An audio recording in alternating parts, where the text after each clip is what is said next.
أعوذ بالله من الشيطان الرجيم.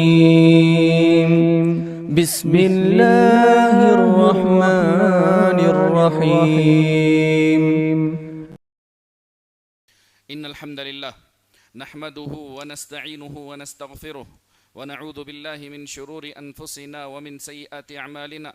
من يهده الله فلا مضل له ومن يضلل فلا هادي له، وأشهد أن لا إله إلا الله وحده لا شريك له، وأشهد أن محمدا عبده ورسوله. أما بعد فإن خير الحديث كتاب الله، وخير الهدي هدي محمد صلى الله عليه وسلم، وشر الأمور محدثاتها، وكل محدثة بدعة، وكل بدعة ضلالة، وكل ضلالة في النار. فأعوذ بالله السميع العليم من الشيطان الرجيم. بسم الله الرحمن الرحيم. يا أيها الذين آمنوا اتقوا الله حق تقاته ولا تموتن إلا وأنتم مسلمون. يا أيها الناس اتقوا ربكم الذي خلقكم من نفس واحدة وخلق منها زوجها وبث منهما رجالا كثيرا ونساء، واتقوا الله الذي تساءلون به والأرحام إن الله كان عليكم رقيبا. يا أيها الذين آمنوا اتقوا الله وقولوا قولا سديدا يصلح لكم أعمالكم ويغفر لكم ذنوبكم، ومن يطع الله ورسوله فقد فاز فوزا عظيما. أما بعد، آج سے ہم جو کتاب پڑھنے جا رہے ہیں، جو کتابچہ پڑھنے جا رہے ہیں، اس کا نام ہے القواعد الاربعہ، یعنی اسلامی عقیدے کے 4 بنیادی قاعدے. اسلامی عقیدے کے 4 بنیادی قاعدے، 4 فنڈامنٹلز. یہ کیا ہیں؟ یہ قاعدے کیا ہیں؟ سب سے پہلے اس کے مؤلف کا نام ہے شیخ الاسلام محمد بن عبد الوہاب رحمہ اللہ، جن کے ہم نے الاصول الثلاثہ بھی پڑھی تھی پچھلے مہینے. انہی کی ہیں یہ القواعد الاربعہ. یہ کتاب اور اس کا مقصد، یہ کتاب عقیدے کے بنیادی اصول اور ضوابط قواعدوں میں سے ہیں، قاعدوں میں سے کچھ قواعد ہیں جس کے ذریعے سے آپ توحید کی صحیح معرفت حاصل کر سکتے ہیں، اور جس کے ذریعے سے آپ شرک کے بارے میں باریکیاں کچھ جان سکتے ہیں، پرکھ حاصل کر سکتے ہیں. ٹھیک ہے، ایک توحید کے بارے میں کچھ مثبت انداز میں آپ جان سکتے ہیں، اسی کے ساتھ شرک کے بارے میں کچھ باریکیاں انشاءاللہ آپ کو معلوم ہوں گی. تو لہذا یہ 4 بنیادی قاعدے ہیں، ان کا جاننا ہر مسلمان کے لیے ضروری ہے تاکہ وہ شرک کی غلط فہمیوں میں مبتلا نہ ہو سکے، کسی ایسے امور میں مبتلا نہ ہو سکے جو شبہے کی بنیاد پر شرک کی طرف اس کو لے کر جاتی ہوں. بسم اللہ شروع کرتے ہیں. وہ 4 قاعدے ہیں، لہذا اس ہفتے ہم 2 قاعدے لیں گے، اگلے ہفتے انشاءاللہ العزیز 2 قاعدے لیں گے. ٹھیک ہے، کوشش کرتے ہیں. بسم اللہ الرحمن الرحیم. سب سے پہلا اصول یہ ہے، پہلا قاعدہ یہ ہے کہ یہ آپ جان لیجئے کہ محمد صلی اللہ علیہ وسلم جس امت کی طرف بھیجے گئے تھے، قریش، مکہ کے لوگ، آپ صلی اللہ علیہ وسلم جس امت کی طرف بھیجے گئے تھے، وہ قوم اللہ کو مانتی تھی. کیسے مانتی تھی؟ اللہ کو رازق مانتی تھی، خالق مانتی تھی، یعنی اللہ ہی پیدا کیا، اللہ ہی رزق دینے والا ہے، اور اللہ ہی یہ آسمان و زمین کا مالک ہے، اور اس کائنات کو چلانے والا بھی اللہ ہی ہے. یہ وہ مانتے تھے.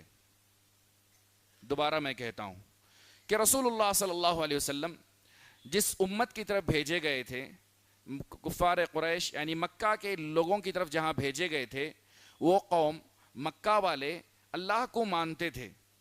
کس طرح سے مانتے تھے؟ اللہ کو خالق مانتے تھے، اللہ کو رازق بھی مانتے تھے، اللہ ہی آسمان و زمین کا مالک ہے یہ بھی مانتے تھے، اللہ ہی ساری کائنات کو چلاتا ہے یہ بھی مانتے تھے.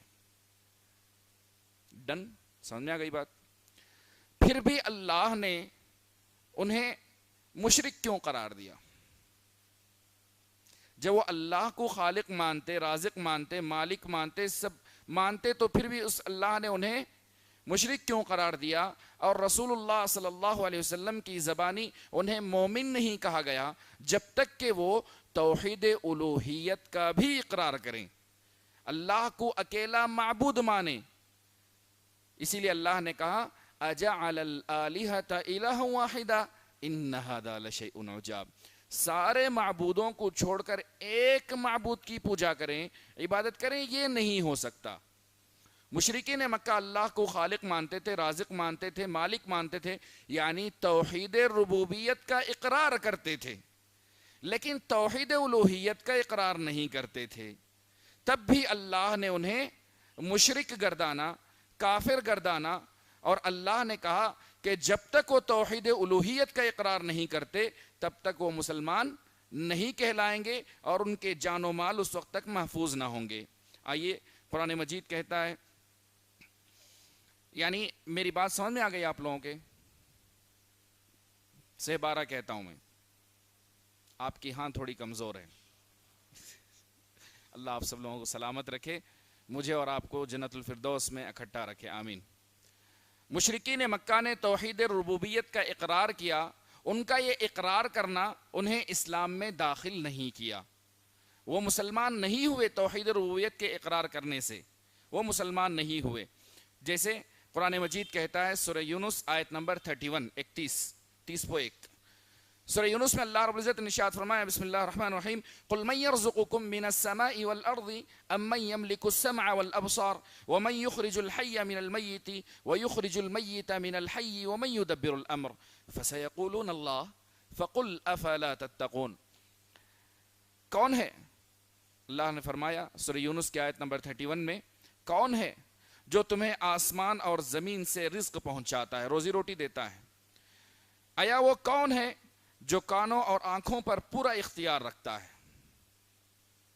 کانوں اور آنکھوں پر پورا اختیار رکھتا ہے۔ اور وہ کون ہے جو زندہ کو مردہ سے نکالتا ہے؟ اور وہ کون ہے جو مردہ کو زندہ سے نکالتا ہے؟ اور وہ کون ہے جو سارے امور کی تدبیر کرتا ہے، پلاننگ کرتا ہے، تدبیر پلاننگ کرتا ہے؟ ضرور یہ مشرکین مکہ کہیں گے کہ وہ اللہ ہی ہے۔ سوال ان سے کیا گیا کہ کون ہے جو آسمان و زمین سے روزی روٹی پہنچاتا ہے؟ وہ کون ہے جو کانوں اور آنکھوں پر پورا اختیار رکھتا ہے؟ اور وہ کون ہے جو زندہ کو مردہ سے نکالتا ہے اور مردے کو زندہ سے نکالتا ہے تو اور سارے امور کی تدبیر کرتا ہے؟ تو وہ جواب دیں گے، مشرکین مکہ کہیں گے کہ اللہ ہی ہے۔ تو پھر ان سے پوچھئے کہ تم اللہ سے ڈرتے کیوں نہیں ہو؟ میں نے اس سے پہلے کے درس میں شاید بتایا تھا رزق کے بارے میں، اللہ رزاق ہے، رزق کے بارے میں کہ کنگ فشر کی مثال میں نے دی تھی۔ میں یہاں بتانا چاہتا ہوں کچھ دوسری چیزیں اللہ نے جو ذکر کی ہیں کہ مردے سے زندے کو نکالتا ہے اور زندے سے مردے کو نکالتا ہے۔ ہم نے اس کی بھی مثال دیکھی تھی کہ ایک بنجر زمین ہے، خشک زمین ہے، اس میں بارش اللہ برساتا ہے تو پیڑ پودے نکل آتے ہیں۔ انڈا ہے، کوئی جان نہیں ہے اس کے اندر، لیکن اللہ اس سے جاندار کو نکالتا ہے، مرغی نکل آتی ہے، اور وہی مرغی سے اللہ بے جان چیز نکالتا ہے۔ انسان کی پیدائش ایک بے جان چیز، پانی کے قطرے سے پیدا ہوا انسان۔ فتبارک اللہ احسن الخالقین، اللہ ہی ہے، اللہ ہی خالق ہے۔ تو لہذا جب ان سے پوچھا جاتا کہ آسمان و زمین کا مالک کون ہے، خالق کون ہے، رب کون ہے، تو کہتے اللہ ہی ہے۔ جب ان سے یہ کہا جاتا کہ تم صرف اللہ کی عبادت کرو تو نہیں مانتے تھے۔ بات سمجھ میں آ گئی؟ توحید ربوبیت کا اقرار کرنا انہیں اسلام میں داخل نہیں کیا۔ آئیے اس اصل کو کچھ باتوں سے میں سمجھانا چاہتا ہوں۔ پہلی بات، جس قوم کی طرف رسول اللہ صلی اللہ علیہ وسلم کو بھیجا گیا تھا، مکہ والوں کی طرف، وہ قوم ابھی تک ابراہیم علیہ السلام کے دین پر کچھ نہ کچھ موجود تھے۔ ابراہیم علیہ السلام جو بت پرستی کے خلاف آواز اٹھائے، توحید کی دعوت دی، اور وہی ان کی اولاد اسماعیل علیہ السلام نے بھی لی۔ پھر اسماعیل علیہ السلام کی یہ قوم میں ابھی بھی توحید کی کچھ رمق باقی تھی۔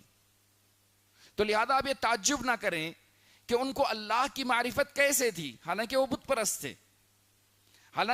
پرست تھے، لیکن اللہ کو کیسے پہچانتے تھے؟ کیونکہ ابراہیم علیہ السلام جو دین لے کر آئے تھے، وہ دین ابھی بھی ان کے پاس کچھ نہ کچھ باقی تھا۔ دوسری بات، بعض اپنے آپ کو اسلام کی طرف منسوب کرنے والے، یا اکثر و بیشتر یہ قرآن مجید کا لفظ ہے، وما یؤمن اکثرهم باللہ الا وهم مشرکون، اللہ نے کہا اکثر و بیشتر لوگ جو اپنے آپ کو اسلام کی طرف منسوب کرتے ہیں، اپنے آپ کو دعویٰ کرتے ہیں کہ وہ مسلمان ہیں، لیکن اکثر ان میں سے اسلام کے منافی امور کے مرتکب ہیں، جو اسلام سے ان کو باہر کر دیتی ہیں، ویسی چیزوں کا بھی ارتکاب کرتے ہیں، ویسی چیزیں بھی کر بیٹھتے ہیں۔ کیا کہنا چاہتا ہوں میں کہ اکثر لوگ جو اپنے آپ کو مسلمان کہتے ہیں، مومن کہتے ہیں، ان میں سے بعض لوگ یا اکثر لوگ، بیشتر لوگ کچھ اسلام کے اندر ایسے امور میں مبتلا ہیں، ایسے گناہوں میں مبتلا ہیں جو بالکل اسلام کے اپوز میں چلتی ہیں، اسلام کے اپوزٹ میں ہیں، اسلام کے منافی چیزیں ہیں۔ جیسے انسان نماز بھی پڑھتا ہے، اشہد ان لا الہ الا اللہ و اشہد ان محمد رسول اللہ صلی اللہ علیہ وسلم کا اقرار بھی کرتا ہے، لیکن قبروں پر جا کر ولیوں سے مانگتا بھی ہے، تو یقیناً اپنے آپ کو مسلمان تو کہتے ہیں، لیکن ان کے اندر کوئی شبہ ہے، کوئی ڈاؤٹ ہے، کوئی شبہ ہے جس کی وجہ سے وہ بھی کرتے ہیں، یا ولیوں سے مانگتے ہیں، یا ان کے لیے نظر و نیاز کرتے ہیں۔ تو لہذا یہ باطل پرستی کوئی شبہ ہے جس کی وجہ سے اسلام کے ساتھ ان کے پاس اسلام کے منافی امور بھی پائے گئے، یعنی اسلام کے علاوہ شرک کی کچھ چیزیں بھی ان کے اندر پائی گئی، کیونکہ ان کے پاس کچھ شبہات ہیں۔ نمبر 3، بعض لوگوں کا ایک خیال ہے، بعض لوگوں کا گمان ہے یہ کہ اگر لا الہ الا اللہ کہہ دو، اشہد ان لا الہ الا اللہ و اشہد ان محمد رسول اللہ صلی اللہ علیہ وسلم، یعنی اشہد ان لا الہ الا اللہ کی گواہی دے دو، تو اس کا مطلب یہ ہے کہ میں مسلمان ہو گیا۔ اشہد ان لا الہ الا اللہ میں کہہ دوں، پڑھ لوں، تو میں مسلمان ہو گیا، اور اشہد ان لا الہ الا اللہ کا مطلب اللہ خالق ہے، اللہ رازق ہے، اللہ نے دنیا کو ایجاد کیا، یہی اس کا مطلب سمجھتے ہیں۔ دوبارہ کہوں، اکثر لوگ جو اشہد ان لا الہ الا اللہ کا اقرار کرتے ہیں، وہ سمجھتے ہیں کہ اس سے وہ مسلمان ہو گئے، اور اس کا مطلب یہ سمجھتے ہیں کہ اس کا مطلب یہ ہے کہ اللہ کا بارے میں گواہی دینا کہ اللہ خالق ہے، اللہ رازق ہے، اللہ ہی ساری کائنات کو ایجاد کرنے والا ہے۔ لیکن اللہ کو ساری عبادتوں میں تنہا جاننا یہ نہیں سمجھتے۔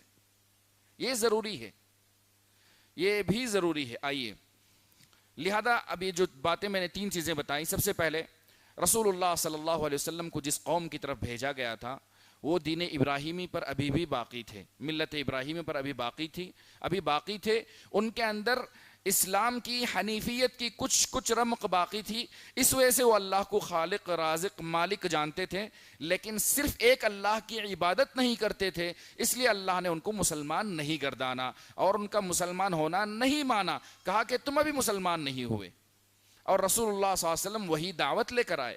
دوسری بات، بعض لوگ جو اپنے آپ کو مسلمان ہونے کا دعویٰ کرتے ہیں، کہتے ہیں کہ ہم مسلمان ہیں، لیکن ان سے ایسے اسلام کے منافی امور بھی سرزد ہو جاتے ہیں، جیسے قبروں پر جانا، قبروں سے مانگنا، قبروں کے آگے سجدہ کرنا، یا ولیوں سے مانگنا، یہ کچھ شبہات کی وجہ سے ہیں۔ نمبر 3، بعض لوگ یہ سمجھتے ہیں کہ اشہد ان لا الہ الا اللہ کی گواہی دینے کا مطلب یہ ہے کہ میں مسلمان ہو گیا، اور اس کا مطلب یہ ہے کہ صرف اللہ خالق ہے، رازق ہے، مدبر ہے، اللہ ہی نے ساری کائنات کو ایجاد کیا، مجھے اور آپ کو پیدا کیا۔ اس کا مطلب صرف یہی نہیں ہے، بلکہ لا الہ الا اللہ کا مطلب یہ ہے کہ ہر قسم کی عبادت کو اللہ ہی کے لیے خالص کرنا، ہر قسم کی عبادت کو اللہ کے لیے، توحید الوہیت بھی اس سے مراد ہے، توحید الوہیت بھی اس سے مراد ہے۔ خلاصہ یہ ہے کہ مشرکین مکہ کو اللہ نے اس وقت تک مومن نہیں کہا، اور رسول اللہ صلی اللہ علیہ وسلم کی زبانی مومن اس وقت تک نہ کہلایا جب تک کہ وہ توحید ربوبیت کے ساتھ توحید الوہیت کا اقرار نہیں کیے۔ توحید ربوبیت اور الوہیت سمجھتے ہیں نا آپ لوگ؟ پچھلی بار ہم نے کہا تھا توحید کی 3 قسمیں ہیں، توحید الوہیت، توحید ربوبیت اور توحید الاسماء والصفات۔ جی ہاں، قبر پرستوں کا یہ سمجھنا کہ لا الہ الا اللہ کا معنی اور اس کا اعتقاد یہی ہے کہ اللہ خالق ہے، اللہ رازق ہے، یہ معنی نہیں ہے۔ لا الہ الا اللہ کے معنی کتاب و سنت اور اجماع کے مطابق لا الہ الا اللہ کے معنی اللہ کے سوا کوئی عبادت کے لائق نہیں ہے، اللہ ہی کے لیے ہر قسم کی عبادت کو پھیرنا اور اسی کی عبادت کرنا، یہ مطلب ہے۔ تو یہ پہلا اصول ہے۔ یہ اصول کیوں بیان کیا گیا؟ یہ قاعدہ کیوں بیان کیا گیا؟ کوئی کہہ سکتے ہیں؟ جی، جی اچھا جواب ہے. یہ اصول بتانے کا مقصد یہ ہے کہ اسلام میں دین میں مکمل داخل ہو جائیں. آپ شرک اور بت پرستی کو پہچانیں. رسول اللہ صلی اللہ علیہ وسلم جس قوم کی طرف آئے تھے وہ بت پرستی کرتی تھی، وہ بت پرستی کرتی تھی، تو ان کے پاس شبہ تھا. وہ آگے چل کر آئے گا، 2 شبہے تھے ان کے، وہ 2 شبہے ہیں. اس کے باوجود بھی وہ اللہ کو بھی مانتے تھے، پھر بھی اللہ نے انہیں مسلمان نہیں قرار دیا. آج کل جو لوگ لا الہ الا اللہ کہتے ہیں اس کے باوجود بھی شرک کے بعض معاملات کرتے ہیں یا شرکی امور کرتے ہیں تو مسلمان نہیں کہلائیں گے جب تک کہ ساری عبادتیں اللہ کے لیے خالص نہ ہو. جب تک کہ ساری عبادتیں اللہ کے لیے خالص نہ ہو. سمجھ میں آ گئی بات؟ نہیں آئی؟ دوبارہ کہنا پڑے گا.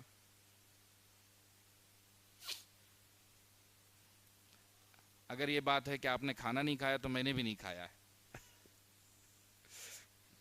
چلیں، یہ پہلا قاعدہ سمجھ میں آ گیا کہ رسول اللہ صلی اللہ علیہ وسلم جس قوم کی طرف بھیجے گئے تھے وہ قوم اللہ کو خالق رازق مانتی تھی، لیکن ساری قسم کی عبادت اللہ کے لیے خالص نہیں کرتی تھی، اس لیے اللہ نے اسے مشرک قرار دیا. اللہ نے انہیں مشرک قرار دیا. لہذا اگر کوئی مسلمان اشہدو ان لا الہ الا اللہ کی گواہی دیتا ہے اور اس کے باوجود بھی قبروں پہ سجدے ٹھوکتا ہے تو وہ مسلمان نہیں ہے. موٹے الفاظ میں بول دیا آپ کو میں. سمجھ میں آ گیا؟ چلیں اب آگے بڑھتے ہیں. دوسرا قاعدہ، مشرکین مکہ کے مشرکین نے اللہ کو چھوڑ کر بتوں کی عبادت کی تھی. یہ پتہ ہے، سب اس کا اقرار کرتے ہیں. اللہ کو چھوڑ کر اللہ کے علاوہ دوسرے بتوں کی عبادت کی تھی. مانتے نہیں مانتے؟ جی ہاں. کیا ان کا اللہ کو چھوڑ کر دوسرے بتوں کو بلانا، اس کا مقصد کیا تھا؟ 2 مقصد تھے، قرآن مجید نے ان کو واضح کیا ہے. مشرکین مکہ کا اللہ کو چھوڑ کر غیر اللہ کی عبادت کرنے میں 2 مقصد پنہاں تھے، 2 مقصد پوشیدہ تھے. دونوں مقصد قرآن مجید نے واضح کیا ہے اور آج بھی یہی شبہ ہے. آج بھی اکثر یہی شبہ پایا جاتا ہے. جی ہاں. سب سے پہلا وہ کہتے تھے کہ ہم ان کی عبادت اس لیے کرتے ہیں کہ یہ ہمارے لیے واسطہ بنیں گے، وسیلہ بنیں گے. واسطہ اور وسیلہ جو ہے یہ پہلے کا شبہ ہے اور آج بھی موجود ہے. وہ کہتے تھے کہ ہم ان کی عبادت کرتے ہیں یا ان کی پوجا اس لیے کرتے ہیں کیونکہ یہ ہمارے لیے واسطہ بنیں گے. نمبر 2، دوسرا شبہ ان کا یہ تھا، کیا تھا؟ بولیں. سفارش کریں گے. شفاعت، سفارش اور واسطہ، یہ 2 بڑے شبہے ہیں. قرآن مجید کہتا، آئیں سورہ زمر آیت نمبر 3 اللہ نے کہا والذین اتخذوا من دونه اولیاء ما نعبدهم الا ليقربونا الى الله زلفى ان الله يحكم بينهم فيما هم فيه يختلفون ان الله لا يهدي من هو كاذب كفار. اور جن لوگوں نے اللہ کے سوا اولیاء بنا لیے، کیا بنا لیے؟ اللہ نے بت نہیں کہا، پتھر نہیں کہا. سمجھو اللہ کے بندو، جن لوگوں نے اللہ کو چھوڑ کر اولیاء اللہ بنا لیے، کہتے کیا ہیں؟ ما نعبدهم الا ليقربونا الى الله زلفى. وہ کہتے ہیں کہ ہم ان کی عبادت اس لیے کرتے ہیں کہ یہ ہمیں اللہ کے قریب پہنچا دیں گے، اللہ کے پاس واسطہ بن جائیں گے، ہمارا اللہ سے قریب کریں گے، ہمارے لیے وسیلہ بن جائیں گے. ان اللہ یحکم بینہم فیما ہم فیہ یختلفون. اور یقیناً اللہ ان جس بارے میں وہ اختلاف کر رہے ہیں قیامت کے دن سچا فیصلہ کرے گا. اور یقیناً اللہ رب العزت جھوٹے اور ناشکرے لوگوں کو راہ نہیں دکھاتا. سورہ زمر کی آیت نمبر 3 میں اللہ نے کہا کہ مشرکین مکہ کا شبہ یہ تھا کہ ہم ان کو پوجتے اس لیے ہیں، یہ بتوں کو یا نیک لوگوں کو اس لیے مانتے ہیں کہ ہم یہ سمجھتے ہیں کہ یہ اللہ کے پاس ہماری سفارش کر دیں گے. دوسرا شبہ وہ کہتے تھے کہ اللہ کے پاس ہماری سفارش کریں گے. دوسرا شبہ، آئیے سورہ یونس آیت نمبر 18 اللہ رب العزت نے فرمایا وَيَعْبُدُونَ مِن دُونِ اللَّهِ مَا لَا يَضُرُّهُمْ وَلَا يَنْفَعُهُمْ وَيَقُولُونَ هَؤُلَاءِ شُفَعَاؤُنَا عِندَ اللَّهِ.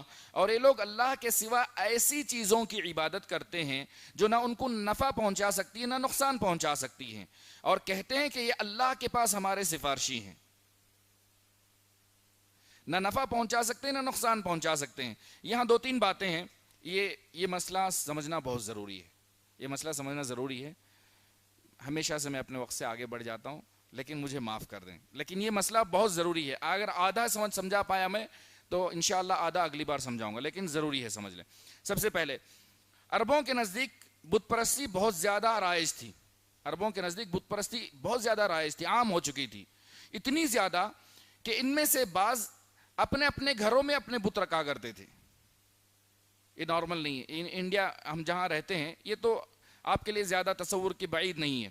اپنے اپنے گھروں میں بت رکھا کرتے تھے. قبیلہ طی اور انعم ہے, ان کے پاس ایک خاص بت تھا جو یغوث کے نام سے تھا, قرآن مجید میں اس کا ذکر ہے. اور اسی طرح سے قبیلہ کلب ہے, ان کا ایک خاص بت تھا جو ود کے نام سے تھا. تو مشرکین مکہ کے پاس بت پرستی بالکل رائج تھی, بہت زیادہ, اتنا اس کا مظہر عام تھا کہ ان میں سے بعض نے بتوں کو اپنے گھروں میں رکھا ہوا تھا. بعض قبیلے کے خاص خاص بت تھے, ان کی خاص خاص موقع پر ان کی پوجا کیا کرتے تھے. تو لہذا اب یہاں سوال یہ ہوتا ہے کہ ان بتوں کی وہ پوجا کیوں کرتے تھے؟ ایک عقل مند آدمی, چالاک آدمی, ذہین آدمی اپنے ہی ہاتھ سے بنائی ہوئی چیز کی عبادت کیوں کرے گا؟ ایک عقل مند آدمی, پڑھا لکھا آدمی اپنے ہی ہاتھ سے بنائے ہوئے معبود کی پوجا کیوں کرے گا؟ کوئی تو بات ہے, کیا وجہ ہے؟ بہت اچھے, آپ بہت قریب تک آ گئے. وجہ کیا تھی؟ اللہ آپ کو سلامت رکھے, آپ کو بھی سلامت رکھے. وجہ کیا تھی؟ وجہ یہ تھی کہ انہوں نے یہ بت نہیں بنائے تھے, بلکہ بت کا قائم مقام, آلٹرنیٹیو کیا بولتے ہیں انگلش میں آپ لوگ؟ جی ہاں, یعنی اللہ کے جو نیک بندے تھے ان کے مجسمے ہیں. یہ ان کے قائم مقام ہیں, نائب ہیں. شیخ ابن القیم, علامہ ابن القیم رحمہ اللہ نے اغاثۃ اللحفان میں اس کو واضح کیا ہے کہ انہوں نے یہ جو مجسمے, یہ بت, یہ پتھر, یہ لکڑی کے جو بھی بنائے تھے, یہ سمجھتے تھے کہ جو نیک لوگ ہیں ان کے قائم مقام ہے. یہ اصل معبود نہیں, یہ معبود کے نائب ہیں, قائم مقام ہیں. کیونکہ وہ اقرار کرتے تھے اللہ ہی خالق ہے, کیونکہ وہ مانتے تھے اللہ ہی رازق ہے, کیونکہ وہ مانتے تھے اللہ ہی رب ہے. لیکن ان بتوں کو بنا کے اس لیے رکھا تھا کہ وہ سمجھتے تھے کہ ان کے قائم مقام ہیں. بعض سخت موقع پر مصیبت آ جائے تو ان سے مانگ لیا کرتے, کہتے کہ ہمارے اللہ کے پاس سفارش کر دیجئے یا اللہ کے قریب ہمیں کر دیجئے. سمجھ رہے ہیں؟ تو لہذا انہوں نے جو بت بنائے تھے یہ اصل بت نہیں تھے, بتوں کے قائم مقام تھے. اب یہ میرا سوال یہ ہے, کفار و مشرکین کو اس بات کا جب اقرار تھا کہ اللہ ہی خالق ہے, اللہ ہی رازق ہے, تو پھر ان لوگوں نے ان بتوں کی پوجا کیوں کی؟ دو وجہ سے, جو ہم نے ابھی ذکر کیا, دو وجہ سے. ایک شبہ کہ وہ اللہ کے پاس سفارشی مانتے تھے, دوسرا شبہ اللہ کے پاس واسطہ مانتے تھے.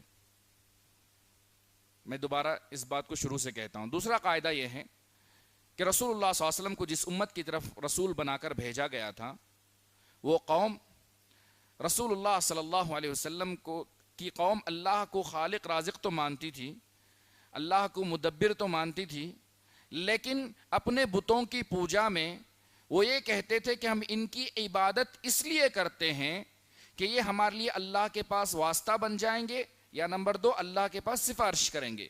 وہ دونوں شبہ اللہ نے قرآن مجید میں ذکر کیے ہیں. پہلا شبہ کہ واسطہ صدقہ طفیل جو بولتے ہیں نا, وہی وہ سورہ زمر آیت نمبر 3 اللہ نے کہا والذین اتخذوا من دونہ اولیاء, جن لوگوں نے اللہ کو چھوڑ کر اولیاء اللہ بنا لیے, کہتے ہیں ہم ان کی عبادت اس لیے کرتے ہیں کہ یہ اللہ کے ہمیں قریب کریں گے. زلفا تقرب کسی کے قریب ہونا, جی ہاں, چاپلوسی یا تقرب یا وسیلہ اختیار کرنا, کسی کام کے ذریعے کسی کے قریب ہونا, یہ زلفا کہا جاتا ہے. اللہ نے کہا کہ یہ ان کے لیے کافی نہیں. اللہ تعالیٰ نے اس کو شرک قرار دیا.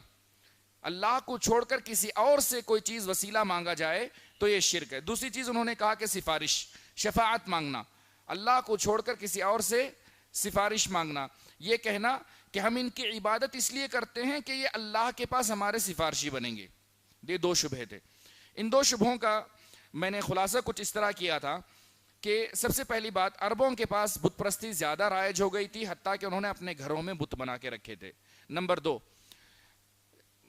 کوئی انسان, عقل مند انسان یہ تصور نہیں رکھتا کہ اپنے ہاتھ سے بنا کے خود اس کی عبادت کرے, اس کی پوجا کرے. لیکن ان کے پاس ایک شبہ تھا کہ اصل معبود نہیں ہیں، یہ معبود کے قائم مقام ہیں. جی ہاں، یہ فلاں کے قائم مقام ہے، ان کا مجسمہ ہے، ہم ان کی عبادت نہیں کرتے بلکہ ہم ان کے ذریعے سے اللہ کی قربت حاصل کرتے ہیں. یہ شبہ پہلے سے موجود تھا. رہی بات کہ دو شبہ، وسیلے کے بارے میں آپ لوگ، وقت مجھے ساتھ نہیں دے رہا ہے، لیکن وسیلہ اور شفاعت دو میں سے ایک چیز میں بتا دیتا ہوں آج. وسیلہ عموماً آپ لوگوں نے بارہا سنا ہے، لیکن یہ یاد رکھ لیں وسیلہ لفظ کس کو کہتے ہیں. قرآن مجید میں دو جگہ وسیلے کا لفظ آیا ہے. وسیلے کے معنی ہیں قربت کے، کسی نیک جائز کام کے ذریعے کہ اللہ کے قریب ہونے کو وسیلہ کہا جاتا ہے. مفسرین نے قرآن مجید میں جہاں دو جگہ وسیلے کا لفظ آیا ہے، دونوں جگہ مفسرین کے الفاظ اٹھا کر دیکھیں. عربی زبان میں وسیلہ کسے کہا جاتا ہے؟ رہی بات وسیلہ جائز بھی ہے، وسیلہ ناجائز بھی ہے، وسیلہ بدعت بھی ہے. یعنی وسیلہ جائز ہے، عبادت ہے، اور وسیلہ شرک بھی ہے، وسیلہ بدعت بھی ہے. کیا مول صاحب فلسفی پڑھا رہے ہیں آپ؟ پہلے وسیلہ جائز کیا ہے؟ اس کی تین قسمیں ہیں. ایک اللہ کے نیک ناموں کے وسیلے سے اللہ کو یاد کرنا. سورہ اعراف آیت نمبر 180 180 اللہ نے کہا بسم اللہ الرحمن الرحیم وَلِلَّهِ الْأَسْمَاءُ الْحُسْنَى فَادْعُوهُ بِهَا وَذَرُوا الَّذِينَ يُلْحِدُونَ فِي أَسْمَائِهِ.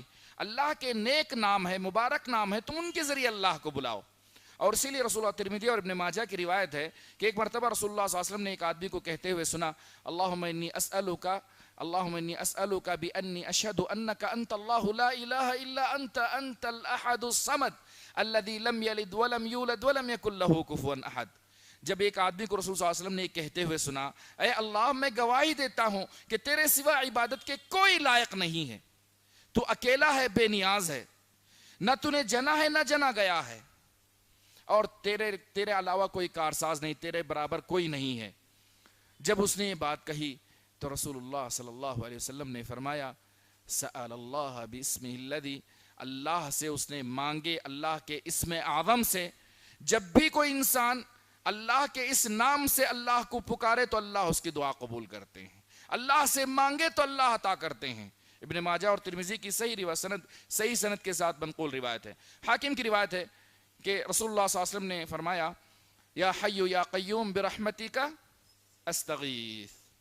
اللہ کے دو ناموں سے مدد طلب کی. اے حی قیوم، اے حیات ہمیشہ دائم، ہمیشہ باحیات رہنے والے، ہمیشہ قائم رکھنے والے، تیری رحمت کے واسطے میں تجھ سے مانگتا ہوں، مدد طلب کرتا ہوں.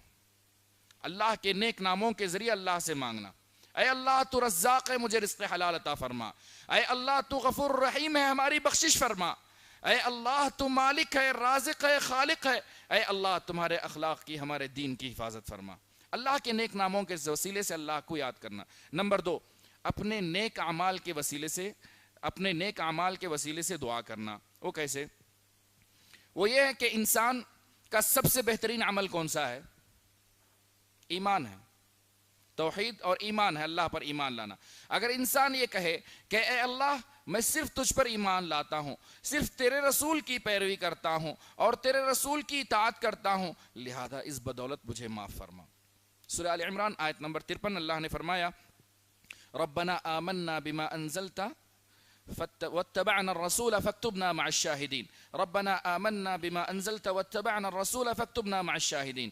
اے ہمارے رب، جو تو نے اتارا ہم اس پر ایمان لے آئے اور ہم نے رسول اللہ صلی اللہ علیہ وسلم کی پیروی کی، پس ہمیں گواہوں میں لکھ لے. تو یہاں رسول اللہ صلی اللہ علیہ وسلم کی زبانی اللہ نے یہ بتایا کہ مومنین کی صفت یہ ہے.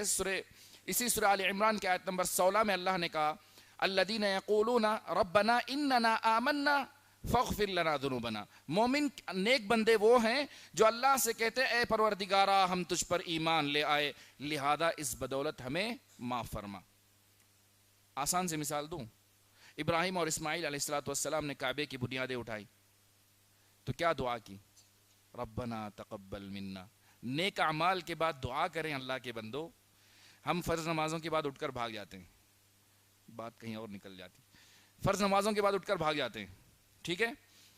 ابن بطال نے صحیح بخاری کی شرح میں ایک جملہ لکھا ہے اگر کسی انسان کے گناہ زیادہ ہو گئے ہوں اس کو چاہیے کہ نماز کے بعد اپنی جگہ پر بیٹھا رہے، کیونکہ فرشتے اس کے لیے دعا کرتے ہیں. صحیح بخاری کی روایت ہے. فرشتے کہتے ہیں اللہم اغفر لہ اللہم ارحمہ. اگر انسان کے گناہ زیادہ ہو گئے ہوں تو انسان کو چاہیے کہ فرض نماز کے بعد اپنی جگہ پر بیٹھے رہے، کیونکہ فرشتے اس کی مغفرت کی دعا کرتے ہیں۔ اللہ اکبر۔ نمبر 2، اچھا دوسری مثال، جو 3 لوگ غار میں پھنس گئے تھے، ان میں سے ہر ایک نے اپنے نیک عمل کا وسیلہ لے کر دعا کیا۔ تیسری قسم، صالح مسلمانوں کی دعا کا وسیلہ لے کر دعا کرنا، صالح نیک زندہ مسلمانوں کی دعا کا وسیلہ لے کر دعا کرنا۔ کیسے زندہ؟ مطلب وہ جو زندہ ہیں، مطلب جن کو لٹایا گیا اور لوگ زندہ کہتے وہ نہیں، جو زندہ ہیں، جی ہاں، جو صالح زندہ لوگ ہیں۔ انسان کسی سخت مشکل میں پڑ گیا اور محسوس کرتا ہے کہ میں اللہ کے حقوق میں کوتاہی کرتا ہوں، میں اللہ کی عبادت میں کوتاہی کرتا ہوں، لہذا میں کسی ایک نیک مسلمان کے پاس جاتا ہوں، کہتا ہوں کہ آپ میرے لیے دعا کر دیں کہ اللہ میرے لیے مصیبت کو آسان کرے، مجھ سے مصیبت کو دور کر دے۔ جیسے عموماً ہم جو کعبۃ اللہ کے لیے جاتے ہیں حج اور عمرے پہ، کہتے ہیں ہمارے لیے دعا کر دیجئے، جیسے ہم کہتے ہیں نا، تو یہ ہے کہ انسان سفر کی حالت میں یا پھر اللہ کے مقدس جگہ اللہ کے گھر پہ جا رہا ہو، ان سے ہم کہتے ہیں کہ ہمارے لیے دعا کر دیجئے۔ یہ رسول صلی اللہ علیہ وسلم کے عمل سے بھی ثابت ہے اور خود حضرت عمر رضی اللہ عنہ کے عمل سے بھی ثابت ہے۔ سب سے پہلے رسول صلی اللہ علیہ وسلم، مشہور حدیث ہے صحیح بخاری کی، ایک بدو رسول صلی اللہ علیہ وسلم جمعہ کا خطبہ دے رہے تھے اور آ کر انہوں نے کہا کہ قحط سالی ہو گئی ہے، آپ ہمارے لیے دعا کیجیے۔ رسول صلی اللہ علیہ وسلم نے ہاتھ اٹھائے اور دعا کی، یہاں تک کہ آپ صلی اللہ علیہ وسلم کے بغلوں کی سفیدی نظر آنے لگی۔ اتنی بارش ہوئی کہ دوسرے جمعہ دوبارہ وہ آئے، انہوں نے کہا کہ زیادہ بارش ہو گئی ہے، آپ دعا کریں کہ اللہ تبارک و تعالیٰ اس کو تھما دے۔ تو انہوں نے رسول صلی اللہ علیہ وسلم سے وسیلہ مانگا، کہا کہ آپ میرے لیے دعا کریں، ہمارے لیے دعا کریں۔ جی ہاں، اسی طرح سے حضرت عمر رضی اللہ تعالیٰ عنہ کے زمانے میں بھی ایسا ہی مسئلہ پیدا ہوا، یہ بھی صحیح بخاری کی روایت ہے۔ حضرت عمر رضی اللہ تعالیٰ عنہ کے زمانے میں بھی جب مسئلہ ہوا تو حضرت عمر رضی اللہ تعالیٰ عنہ نے کہا، اس حدیث کو ذرا غور سے سنیے گا، یہ شبہ ہے، لوگ شبہ کر دیتے ہیں اس میں، جی ہاں ضروری ہے۔ حضرت عمر رضی اللہ تعالیٰ عنہ کے زمانے میں جب ہوا تو انہوں نے حضرت عباس رضی اللہ تعالیٰ عنہ کی دعا کا وسیلہ لیا۔ کس کا؟ حضرت عباس رضی اللہ تعالیٰ عنہ کی دعا کا وسیلہ لیا۔ کیا کہا کہ جب تک رسول صلی اللہ علیہ وسلم ہمارے مابین تھے، درمیان تھے، ہم رسول صلی اللہ علیہ وسلم کا وسیلہ لیا کرتے تھے، آج ہم ان کے چچا عباس رضی اللہ عنہ کا وسیلہ لے رہے ہیں۔ پھر کہا کہ عباس ہمارے لیے دعا کر، رضی اللہ عنہ اجمعین، کہا کہ ہمارے لیے دعا کیجیے۔ اس حدیث سے استدلال کرتے ہوئے کہتے ہیں بعض لوگ، کہتے ہیں کہ وسیلہ لینا جائز ہے، دیکھو رسول صلی اللہ علیہ وسلم کا وسیلہ لیا، رسول صلی اللہ علیہ وسلم کا وسیلہ لیا گیا اور صحیح بخاری میں موجود ہے۔ دیکھیں رسول صلی اللہ علیہ وسلم جب تک تھے، رسول صلی اللہ علیہ وسلم کی دعا کا وسیلہ لیا گیا اور ہم یہ جائز قرار دیتے ہیں، ہمارے پاس جائز ہے چیز کہ جائز نہیں ہے۔ یہی ہم نے کہا نا، نیک صالح مسلمان آدمی کی سے دعا کا وسیلہ لینا۔ رہی بات جب رسول صلی اللہ علیہ وسلم نہیں تھے تو حضرت عمر نے کیا کیا رضی اللہ عنہ، حضرت عمر رضی اللہ عنہ حضرت عباس کا وسیلہ لیا، کیونکہ اس وقت موجود تھے وہ۔ ہم ان سے یہ کہتے ہیں کہ جب حضرت عمر رضی اللہ تعالیٰ عنہ ان کے زمانے میں قحط سالی ہوئی تو انہوں نے رسول صلی اللہ علیہ وسلم کا کیوں نہیں لیا وسیلہ؟ لینا چاہیے تھا نا، انہوں نے حضرت عباس کا وسیلہ لیا، کیونکہ حضرت عباس رضی اللہ عنہ موجود تھے۔ نہیں بات سمجھ میں آئی آپ کے؟ بات سمجھ میں آئی؟ انہیں چاہیے تھا کہ رسول صلی اللہ علیہ وسلم کا وسیلہ لیتے وہ بھی، کیونکہ رسول صلی اللہ علیہ وسلم افضل ہیں، لیکن انہوں نے وہاں نہیں لیا بلکہ حضرت عباس رضی اللہ عنہ کی دعا کا وسیلہ لیا۔ تو لہذا یہ اکثر شبہ پیدا کرتے ہیں اور اکثر لوگوں سے کہتے ہیں، سوالات آتے ہیں ہمیں اس طرح کے، کہتے ہیں شیخ صحیح بخاری سے روایت نقل کر رہے ہیں اور کہتے ہیں کہ وسیلہ جائز ہے، دیکھیں رسول صلی اللہ علیہ وسلم کا وسیلہ لیا گیا۔ تو لہذا یہ وسیلے کی تیسری قسم، اس کو سمجھنا ضروری ہے۔ لہذا نیک صالح جو تابع شریعت ہوں، پابند ہوں، دیندار ہوں، ایسے لوگوں سے دعا کی درخواست کی جائے، یہ درست ہے، رسول صلی اللہ علیہ وسلم کے عمل سے بھی ثابت ہے اور صحابہ کرام کے عمل سے بھی ثابت ہے۔ رہی بات شفاعت کی، انشاءاللہ اگلے درس میں ہم سمجھائیں گے، کیونکہ وقت کافی لمبا ہو گیا۔ میں ہمیشہ وقت کے معاملے میں غلطی ہی کرتا ہوں، معذرت چاہتا ہوں۔ تو جو دو قاعدے ہم نے پڑھے تھے اس کا خلاصہ میں بیان کرنا چاہتا ہوں۔ پہلا یہ کہ 4 القواعد الاربعہ آج سے ہم شروع کرنے جا رہے ہیں، 4 بنیادی قاعدے جس سے شرک کے بارے میں باریکی اور معرفت آپ کو حاصل ہوگی اور کسی غلط فہمی کا انشاءاللہ آپ شکار نہ ہوں گے۔ دوسری چیز، دوسری چیز یہ ہے کہ اس سے آپ کو توحید کے بارے میں مثبت انداز میں معلومات حاصل ہوں گی۔ پہلا یہ ہے کہ جس قوم کی طرف رسول صلی اللہ علیہ وسلم کو نبی بنا کر بھیجا گیا تھا وہ اسماعیل علیہ السلام کی اولاد تھی، ابراہیم علیہ السلام کے دین پر ابھی قائم تھے، لہذا وہ اللہ کے خالق، رازق اور مالک ہونے کا اقرار کرتے تھے، لیکن ساری عبادتوں کو اللہ کے لیے خالص نہیں کرتے تھے، اس لیے اللہ نے انہیں مشرک قرار دیا، اللہ نے انہیں مسلمان نہیں گردانا۔